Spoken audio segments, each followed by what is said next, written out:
সুমন্ত সু। ও বস, বই পেলেন নাকি? গাড়ির উপরে কি করছো? আমি তো ম্যাজিক করার চেষ্টা করছিলাম। এক্ষুনি নামো। ওকে, 3, 2, 1। আর কখনো যাতে গাড়ির উপরে না বসতে দেখি। যাও, গাড়িতে গিয়ে বসো। আরে এটা খুলছে না কেন? এটা খুলতে গিয়ে তো আমি ভেঙে ফেললাম, ইডিয়েট। স্যার, এই নিন আপনার গাড়ির চাবি। গাড়ির এই অবস্থা হলো কিভাবে? ও কিছু না, একটা অ্যাক্সিডেন্ট জাস্ট।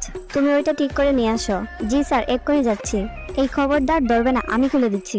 যাও, ভেতরে গিয়ে বসো। আর হ্যাঁ, সাবধানে। আরে জোস তো। এটা কি স্যার? ওইটা কি স্যার? হায় আল্লাহ, আমি কোন মেয়ের পাল্লায় পড়লাম? আপনি না বললে আমি বুঝবো কিভাবে? সরব, সিট বেল্টের কথা বলছি।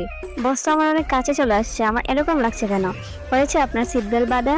হ্যাঁ, এক্ষুনি করছি। আও তেত্তেরি। বাপরে, এত বড় বাড়ি! ওইটা আবার কি? বস, কেউ মনে হয় আপনাকে ব্ল্যাক ম্যাজিক করার চেষ্টা করছে। আমি এক্ষুনি এটাকে নষ্ট করে দিচ্ছি। পরবর্তী পার্ট দেখতে চাইলে ভিডিওটিকে লাইক দিয়ে কমেন্ট। সুমান।